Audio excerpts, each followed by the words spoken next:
And that way we can post it online for anyone who couldn't join us today. Just a couple of housekeeping items. We do ask that you remain on mute during the presentation. It helps for a better recording, but then we will have plenty of time for questions and answers. We can go back to slides and get any of your questions answered. And then Chase, if you don't mind, the next slide. My computer minds. There it is. And then we just want to share with everyone that under Title VI, that no person in the city of Tempe shall be discriminated against. And so we have put in there a self-identification survey for if you choose to fill that out. That just helps us know who we're reaching. And then if you do feel that you have been aggrieved by any discriminatory practice, the contact information is there for you to follow up with our Title VI coordinator. And then with that, I'm going to go ahead and turn it over to Chase. Great. Yeah, thank you, Shauna, and good afternoon, everyone. First, just wanted to thank you all for taking the time out of your lunch hour to join us to review our preliminary design concepts for the bike ped bridge over Union Pacific Railroad. Today, I'm joined by Lindsay Post, who is our Senior Transportation Planner with the City of Tempe. I'm Chase Wallman, Principal Planner with the City of Tempe. And then also on today, we have a couple of the design members from our consultant TY Lin on the project. We have Ryan and Chris. They will be available at the end of our presentation for the question and answer period. So they're with our consultant team on this project. So with that, I'm going to go ahead and launch into a brief overview of the project and go over some of the preliminary concepts that have been developed. And then following that, we'll go ahead and open it up to questions. So with that, I'll go ahead and get started. So this project is a preliminary design project. So what that means is that this final deliverable is going to be a project assessment report. So what we're going to do with this project is really understand the feasibility of the project as well as the opportunities and constraints for the project. So as part of that project assessment report, we're going to be doing data collection. So we'll be collecting traffic volumes, turning movement counts. We'll be looking at utilities in the area to understand our constraints and any conflicts. We're going to understand what our right-of-way needs are or easement needs are for the project area, as well as preliminary environmental research for the project. So really trying to understand all the opportunities and constraints with the project. So with that, we'll have a design assistance report, which will be developed as part of this project. And then we will have 15% level design plans, as well as a refined cost estimate. So that way we know what to program as we seek future funding sources for the project. So I did want to mention early on in this presentation that this is a preliminary design project. We do not have the funding identified yet for final design or construction. So I just want to make that important note. Additionally, this project is identified in a couple of Tempe's long range plans. It's included in Tempe's General Plan 2040, as well as identified in Tempe's Transportation Master Plan. Some of you may have seen this project originally in 2017. It was part of a larger study of the Country Club Way Bike Boulevard Reflector Route. So in 2017, we initiated a study which spanned from Warner Road to Rio Salado Path along the South Bank. And that was generally along Country Club Way, Los Feliz, and Smith Road. As part of that, we identified this grade separated crossing in that initial concept. And we have a photo here on this slide just showing some of the public outreach and annotations that some of the public had left during that design phase. So following that design phase, it was apparent that the entire corridor from Warner to the Rio Salado Path would need to be phased just due to the cost and complexity of doing that whole corridor at once. So we phased this project, and in addition, it became apparent that this grade separated crossing would need a more technical evaluation to understand its feasibility, which is what we're here today to present. So I'm going to go over that bike route that I just explained, just to show you some of the direct connections that this project will connect to. On the right is showing the phasing. You'll notice that most of the project corridor is actually programmed for construction within the next 3 years. The first one being the section from Warner Road to the US 60. This is where our video on the left side will start you out from. So we're going to be on the south end of the Spike Boulevard, working our way north. So we're going to begin at Warner Road at ASU Research Park, and it's going to go pretty quick until we near our project corridor, which is Broadway to Apache, and we'll slow down. So it's going to go pretty quick, but I'm going to detail just some of the destinations that we'll be hitting along this Spike Boulevard route. So this is the area where we'll have a proposed pedestrian signal at Warner Road, and then a 1 mile multi-use path on the west side of ASU Research Park. We're now approaching Western Canal and working our way north along Country Club Way towards the El Paso Pathway and Optimist Park. That's Baseline Road and the US 60 pedestrian bridge. Here we're nearing McClintock High, north of Southern and South Park. And now we're gonna go into our project area on Los Feliz Drive. We're gonna work our way north towards Broadway Road. We get to this area north of Broadway Road towards Encanto, which is mostly industrial. This is the abandoned railroad spur, which we're proposing to make our pedestrian bridge over. On the north side of the railroad, this is the Apache Police Department substation. We're now approaching Apache Boulevard, where we'll work our way east. In that video frame, you'll see the light rail. We're approaching Smith Road here and a Smith Martin light rail stop. North of here is the Smith Road Improvement Project, and this continues north. So this is a different project now. As we go north past University towards Rio Salado Parkway, we'll hit Tempe Marketplace and the Rio Salado South Bank path. Working west, we're going towards McClintock Drive and our existing McClintock Drive underpass. And then just off screen to the west is a future proposed pedestrian bridge over Tempe Town Lake.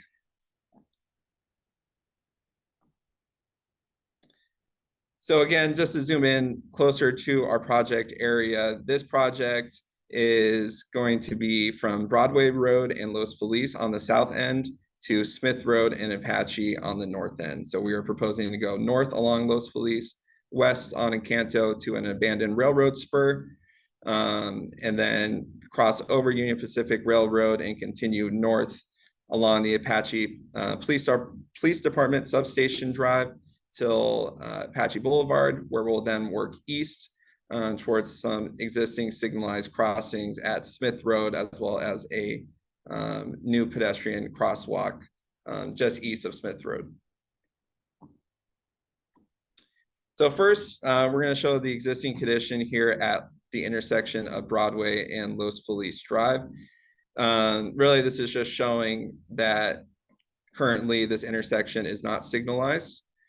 So as part of this project, we are looking at the feasibility of adding a new signal at this location so that we can have a dedicated signalized crossing of this intersection. So on the left, you're going to notice a few different elements of our proposed design. First, upgrading the ramps so that they are directional ramps to improve ADA accessibility. In addition, we'll be proposing high visibility crosswalks along here. You can see the gray from the aerial. These are our proposed signals. And then on the right side, this is more a perspective view showing the same area. We are looking north. You could start to make out the pedestrian bridge in the distance. So this is at Broadway Road looking north. Another element that we're interested in pursuing and have conceptualized here is looking at shade for both bicyclists and pedestrians that are waiting at the intersection. So that's going to be a concept that we continue to refine and would like to get feedback on as well. And then additionally, implementing bike push buttons for the signal. Now we're going to be showing the existing condition north of that intersection as we travel through the industrial area. You'll note that much of this area does not have sidewalks along the corridor. And then additionally, there's no striping along the roadway. So the existing condition that we're left with here is about a 40-foot wide roadway. and lots of gaps of missing sidewalks here. So this is the typical condition that you'll see along Los Feliz Drive and then along Encanto Drive. With our project, what we are proposing is to complete the sidewalk gap along Los Feliz Drive. So I know it's probably a little difficult to tell on this, but we'll have all these same materials online, so you'll be able to zoom into all these plans. But what we'll be proposing with this segment from Broadway to Encanto Drive, which is the south end of our pedestrian bridge, is to stripe in bike lanes as well as add the additional sidewalk that is not there today.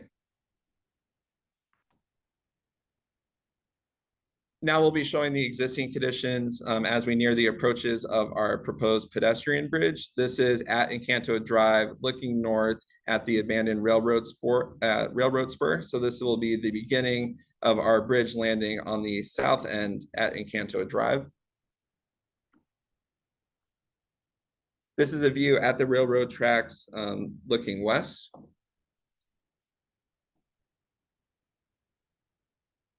Now we're on the north end of the railroad track. So this is at the south property line of the Apache PD substation. So this is the drive that the project will be adjacent to.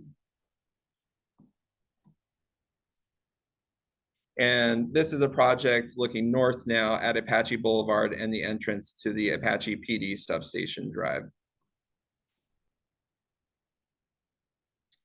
So now I'm going to go over some of our renderings of what this proposed bridge may look like. So this is a view looking northeast. So this is in the area of the abandoned railroad spur south of the railroad tracks. You can see we follow the railroad spur alignment northeast until we get the vertical clearance required for the trains to operate underneath the pedestrian bridge. That's where we go ahead and turn west so that we maintain the same alignment for the Apache PD substation drive. Here's a photo looking west. This is at that turn. You'll notice an emphasis here on the pedestrian bridge for the incorporation of shade. In addition, we'll have these wall panels and different design elements, which we can incorporate public art into in the future. So none of the aesthetic, the colors, the materiality, the designs have been finalized yet. It's not something that will be finalized until we actually get into a final design phase. But we wanted to put this here as a placeholder so that we could begin getting feedback on those elements and understand what we're hearing from our public outreach here. This is another view, and this is looking southwest. This view is at that south end of the Apache PD substation drive. So this begins to give you some scale along the PD substation. And then here, this is where our bridge landing ends, and continuing south from here, this is about halfway down the Apache PD substation drive. We transition from this bridge landing over to a side path condition that will continue to Apache Boulevard.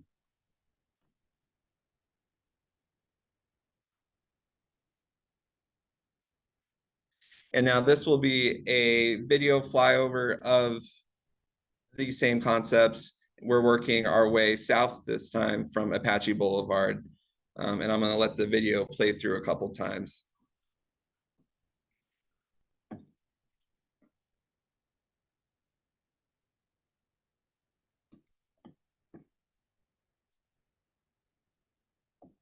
So here we are at Encanto Drive, and we'll just play through it one more time here. So we have our side path going to our bridge landing. We're looking at the emphasis on shade for the entire pedestrian bridge. Screening elements adjacent to the Apache Police Department substation. And then again, we are on the south end of the path now at Encanto Drive. So this takes us to our segment that's along Apache Boulevard. So this is an existing view. This is on the the north end of the intersection looking south.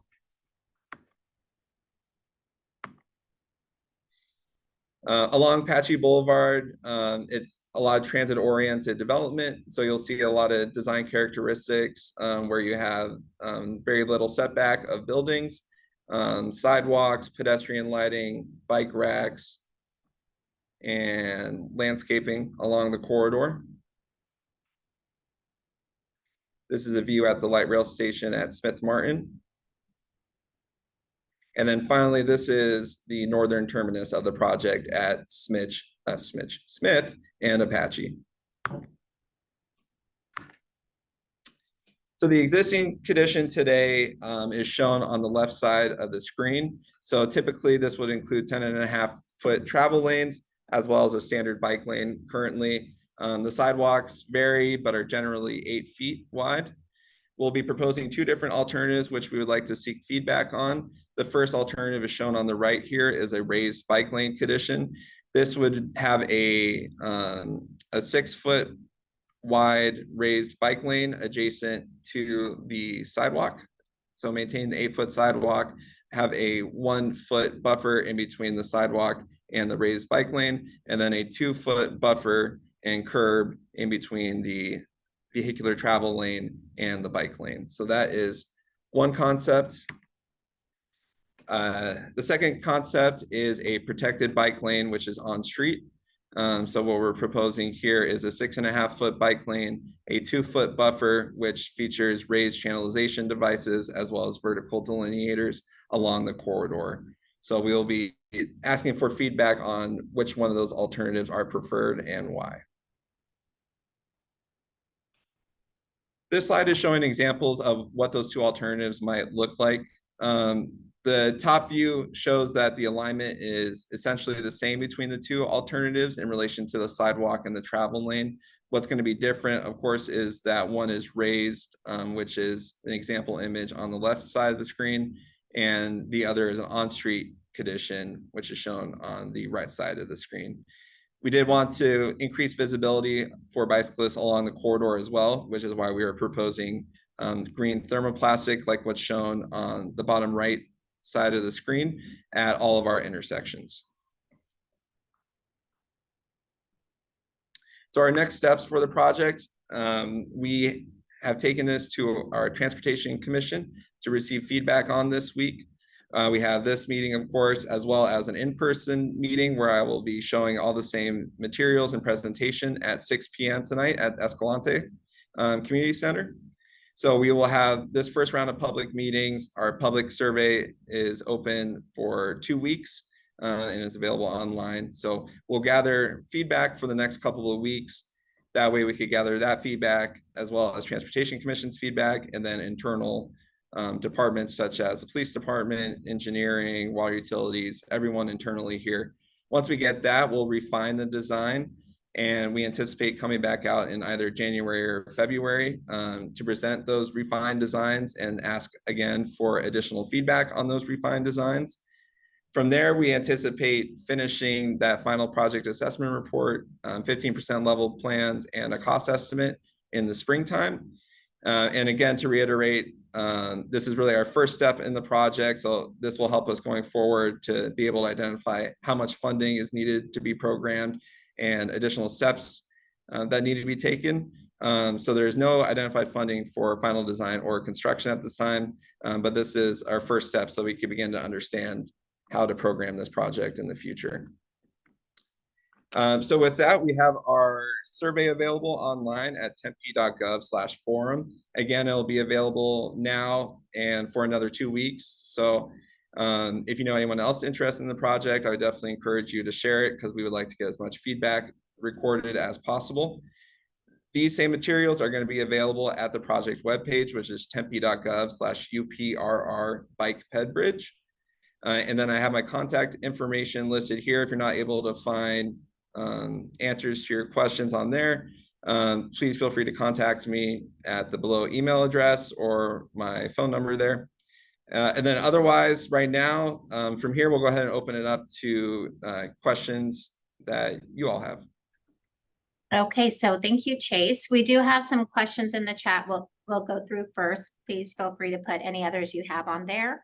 or once we get through them, then you can also raise your hand and come off mute and ask Chase any questions about the project as well. So Chase, the first question that came in is, there are a lot of signals on Broadway, River and Country Club already. Could a roundabout be used instead at Los Feliz? Plus, it may be more shady. Yeah, I think I will pass that off to Chris or Ryan if they want to provide any feedback on the feasibility of a roundabout, if it would be recommended or what the next steps might look like.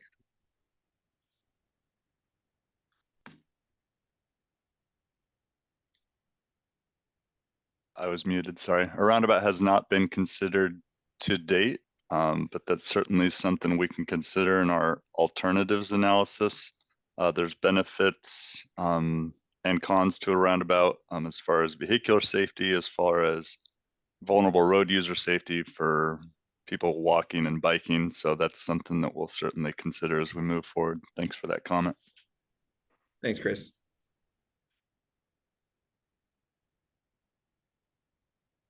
Okay, then the next question, are there plans to add street night lighting to Los Feliz north of Broadway Road? Yeah, that is something that we would look at. Thank you for that question. That is something that we would look at, especially in the final design. That's something that we will incorporate into that final design package, but something that we could certainly look at this stage as well. It just probably won't be at the detail where we know quantities yet, but would definitely be a consideration for the overall project to make sure that the lighting met all of our safety standards. All right, and then just for those of you who put comments, we do record all those, and those will be included in the summary that's provided both to our transportation team here. So I'm not going to read those, but know that we do have those included. The next question is, do you have the motor vehicle traffic volumes and average speed on the Apache Boulevard section? Yeah, we do have counts available that are existing along Apache Boulevard. Additionally, we are doing further analysis and data collection for those counts. So we are gathering the volume counts as well as turning movement counts. Okay, and the next question, since the sidewalks are new, maybe consider permeable materials. Yeah, and thank you for that comment. That's definitely something we could explore further. Let's see, for the bridge, are solar panels available for lighting at night? Also, are there going to be benches for seating for pedestrians? Yes, thank you for that comment as well. That's something that we heard recently from our Transportation Commission as well, to explore the implementation of solar along the project corridor. So that's something that we haven't looked at yet, but something that we're going to continue to look at as we move this project forward. So there's certainly, I could see opportunity for implementing that. Okay, and then Gretchen, I'll read your question, but I also saw you raise your hand. So if you want to come off mute to add anything, please feel free to do so. But she asked, could you please speak to the alignment possibility using the other available spur to UPS and directly to the light rail station? Yeah, that is something that we looked at both with this project as well as our previous project in 2017. This alignment was selected since we had the available right-of-way and property for this alignment north of the railroad. So that's why this alignment was selected. So we're not considering the alignment east of the other railroad spur.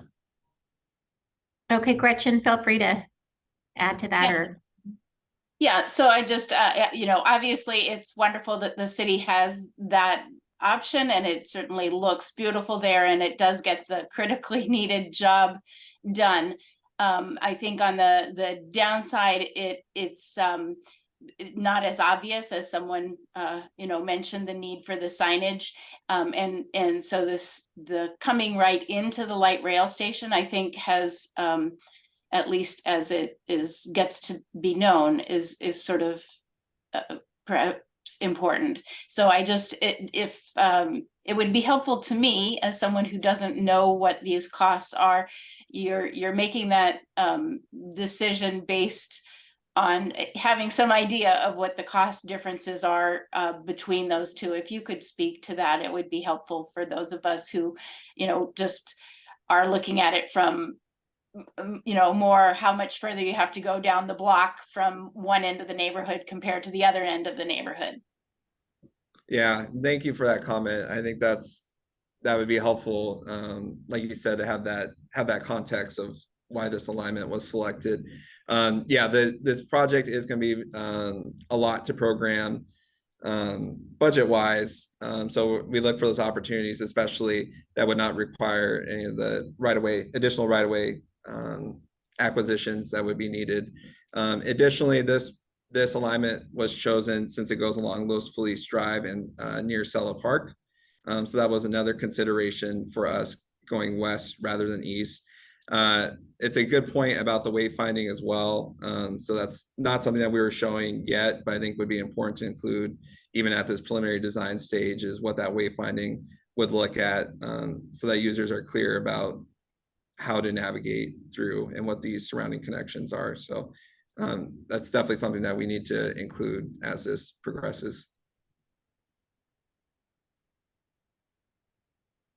And then, let's see, Anne, I don't know if you want to come off mute or I can go back through your comments. Sorry. She was asking if we could read the comments as well.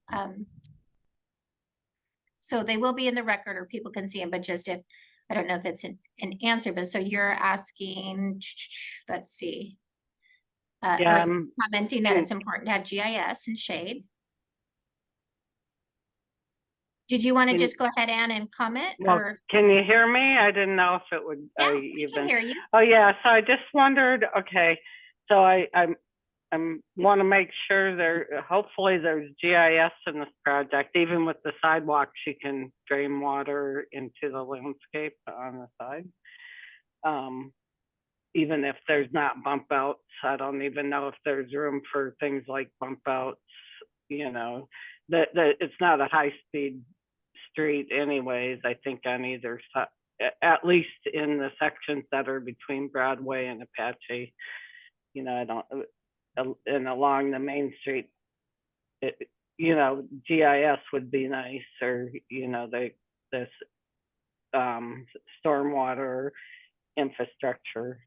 And then I want to make sure, as they're doing even the preliminary plans, that they're showing where trees could go, because I've noticed in some projects they kind of are an afterthought. But I think it's very important to show, some of the trees, like where potential trees could go.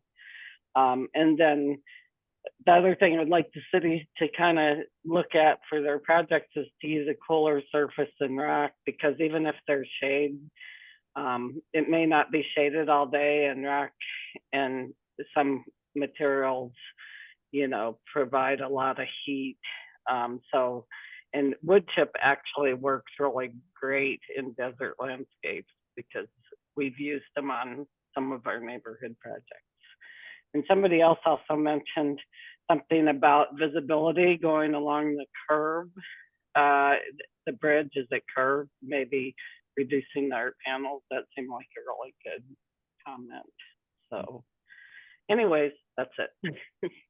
Thanks, Anne. Yeah, thanks, Anne, for that comment. And yeah, the elements like the green stormwater infrastructure, the trees, looking at the cooler surface is certainly something that we could take a preliminary look at this stage as well. Thank you for those comments. And then Chase, just as a follow-up, when we were talking about benches, will those include any on the bridge? Oh, sorry. Yeah, it's not something that we have shown to date, but definitely another item that we should look at going forward to see where that can be incorporated. And then Gretchen, did you have something to add to that?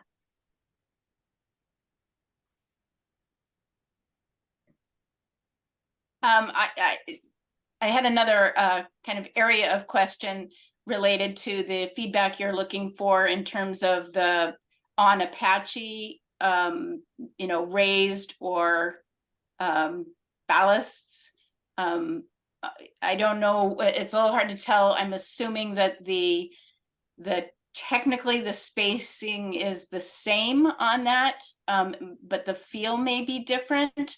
I'm particularly interested in, I have a trike that's on the, basically as big as you, it'll take up a full bike lane. Would there be differences in the feel of this, of those that you could speak to between the different kinds of bikes, so particularly a wide bike? Yeah, so I'm not sure how wide the trike is. This might be a better view just to show the widths, the differences that we're proposing. So for that raised bike lane, what we're proposing here is a 6-foot rideable surface. And with the protected bike lane, we are proposing a 6.5-foot wide surface here, and that would be adjacent to a 2-foot space separating the vehicular lanes from these bike lanes. And the only other difference between these two is that there would be an additional 1-foot buffer space in between the existing sidewalk and the raised bike lane in this alternative versus the on-street, which is directly adjacent and separated by a vertical curb.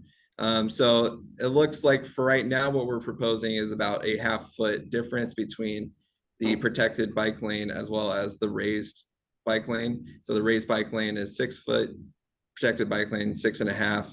And then these are images here that show kind of real world examples of what that might look like. And Chris or Ryan, if you wanted to add anything additional to provide context. I'll just add that you did a great job outlining the differences. I think in these examples, the one on the right, the on-street bike lane example would be wider in our design proposal than what you're currently seeing there on the screen. And yeah, the concepts do take into consideration shy distances. So at the edges of the riding experience, we're trying to improve the comfort of those by taking into consideration the size of the buffers and the separation between pedestrians and cyclists, and providing enough delineation between those uses. And then those spaces can also be utilized for signage or utility poles, things of that nature. Again, keeping in mind that we're striving towards a width that provides the shy distances that make the ride more comfortable, and avoid collisions or grazing against things. So yeah. And then Thanks, Ryan. Gretchen, did you want to follow up on that before we go to someone? Yeah, so I Okay. guess if that's okay, Yeah. I would just say, so my personal preference, since that's part of what you were looking for, I much prefer the look and feel actually of the raised one. And I realize that part of that for me is that when you're measuring the distance of the rideable space, in the right version with the ballards, you also include that gutter space, which as a cyclist, I find is often a really, really dangerous space, and I avoid it. So for my feel, you might have more space, but I would notice it as feeling like less space as a cyclist. So I would raise those concerns up for you. Yeah, thank you, Gretchen. Katie, if you want to ask a Yeah. question. Yeah, I guess related to these bike lanes, is this the widest that they can go? Because I mean, I would like to ride next, I guess speaking to Gretchen's point, like I would like to ride next to somebody sometimes and talk with them, but I don't know if 6.5 feet is enough for that, and I was wondering if there's room to make that wider. I believe this is about as wide as we were able to go. I'll let Chris and Ryan again talk about some of the constraints. I think it could be something that we can see if it could be widened at all. I'm not sure if we pursued any different alternatives, or if we were constrained in that area, and this was the widest we were able to go. So Ryan or Chris, if you don't mind speaking on that point. I can go first and Ryan may have something to add, but as far as being able to ride side by side with another person, generally you'd want something to be 7 foot wide to be able to do that. As far as our constraints, the parameters that we worked with were to maintain the existing motor vehicle lanes, and light rail was considered to be untouchable, of course, as part of this project. So from a constraint standpoint, those were our predominant constraints as far as what defined the width. The other constraint would be on the outside would be right away, and almost more so than just right away. We've got some zero offset transit oriented development within this corridor that we've got building faces at right away. So you've got physical constraints more so than even just a land acquisition constraint per se. So those are the constraints we were working with to define maximizing the width of the bikeway that we provided in the concepts. Ryan, was there anything else that I missed? But I hear the concern and the idea of socializing while you're on your bike commute or in your biking experience is definitely something that I think is applaudable to strive towards as a goal. And so I think that, that raises a whole nother level of service for the bicycling community. And so I'd be excited to take on a challenge like that in projects. But yeah, I think the constraints are real here, and it would be a real testament to the bicycling community to strive for that level of two abreast, two folks being able to ride next to each other in a bike lane. So yeah, just kudos to your advocacy in that regard, and we'll see what we can do in future projects. Okay, and we'll come right back to you. So you don't have to raise your hand. I'll have you come off mute in a minute. But first, question about which of those bike lane options is more durable or low maintenance? Which option is more resilient to a budget cut to maintenance projects, say 10 years down the road? So that's the maintenance considerations. That's something that we're going to explore as we continue on with this. We haven't developed the memo yet, analyzing the different maintenance constraints between these two alternatives. So that's something that we're looking to as we progress forward in this project. I will say that there's a consideration for the maintenance of the green thermoplastics, so those green symbols. That continues to be a maintenance consideration on our projects. They require power washing and regular maintenance, as well as the raised channelization devices. There could be additional maintenance with those. It's different with these straight approaches on the roadway versus having curves as far as their durability and I think likelihood of them getting hit by vehicles. But it's not something that we have an extensive experience with yet, and it's something that we're going to be piloting with another capital improvement project coming up, the Scottsdale Road bike lanes. So we're really looking forward to getting those implemented along that corridor so we can see how those perform as we move forward and proposing these on future projects. Okay, thank you. And then I saw both Gretchen and Brian did clarify that the rest of the path is wide. It would not fall outside of Apache for side-by-side riding, correct, Chase? I didn't, sorry, it cut out in the beginning. Oh, just Ryan put in the chat and Gretchen also mentioned that the rest of the north-south path you can ride side-by-side. Yeah, The Apache stretch that's limited in right-of-way. Correct. Yeah. So the pedestrian bridge right now, as it's proposed, is a 14-foot wide rideable space. And did you want to ask a question off mute, or did you want me to ask the one you put in the chat? No, that you don't even need to bother with that. But I just kind of wondered about it, but about how people do that. Somebody might ask me. But anyways, for the barriers or bollards or whatever they're called, the picture with that, they had put when they did the McClintock Drive narrowing, they had put the bollards up, and a lot of people complained about them. And in my neighborhood, they have some up by the school, and they're always getting hit and knocked over. So yeah, I think generally a lot of people don't like them just from that experience. I don't mind them, but I just wanted to point that out because I think if you go back and look at McClintock Drive, you'll see people whining about those. So anyways, that's it. Yeah, thank you, Ann, for that additional context. It's like I said, it's something that we are implementing along Scottsdale Road.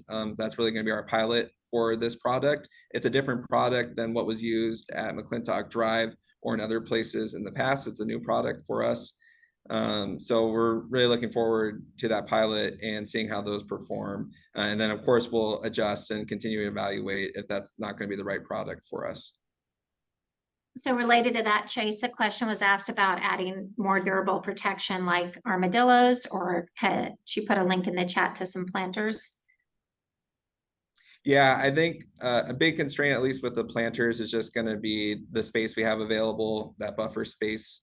Currently, I think we could definitely look at different alternatives as well. It's something that we want to review and have been reviewing with our traffic engineering team, just to make sure that they're comfortable with implementing that and that there's the research and justification and experience to support any of those different alternatives. So right now, that's why we're proposing what we currently have experience with, the raised channelization devices, but we can continue to list those as other alternatives to be evaluated as well. Okay, I don't see any other questions in the chat. If anyone has any, you're welcome to put them there or raise your hand. Or as Chase had mentioned, we do have a survey available online that's open for 2 weeks. So you can share that as well with all of your neighbors and friends, and the more input, the better. Did anyone else have any other questions?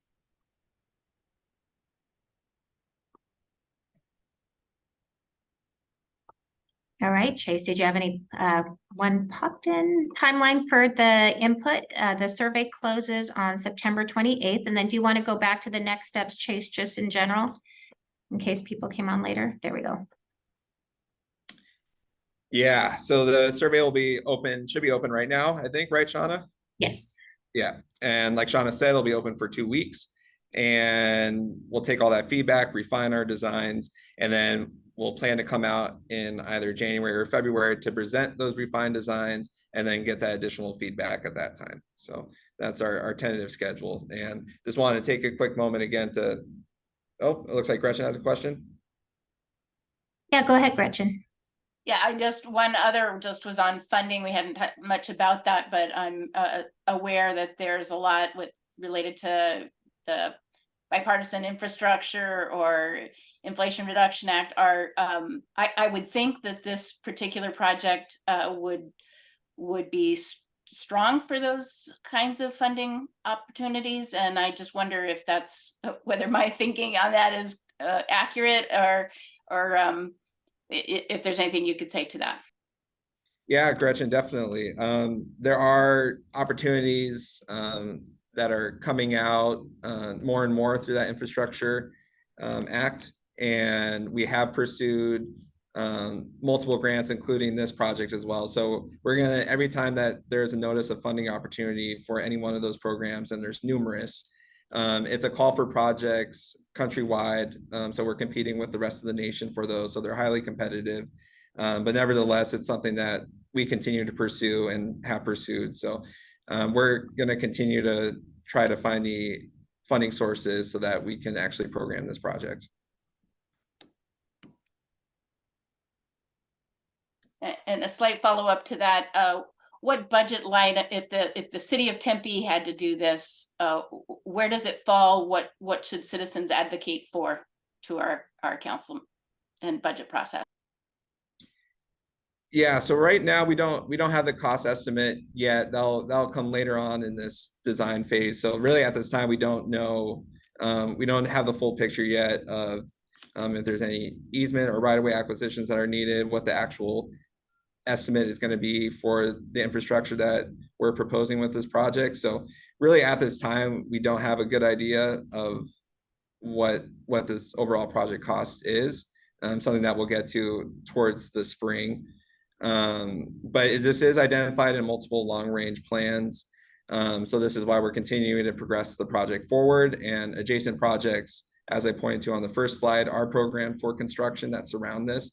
This project, it will be very, even though we don't have the price, will be very capitally intensive. So it's going to require a lot of program funding, which we would hope to supplement from those grant sources. It would be a significant cost to program locally if we did not share any of that with different grant opportunities. So I think we'll have a really good idea in the spring once we have a refined alternative and are able to estimate the costs, but it's certainly going to be a very capitally intensive project.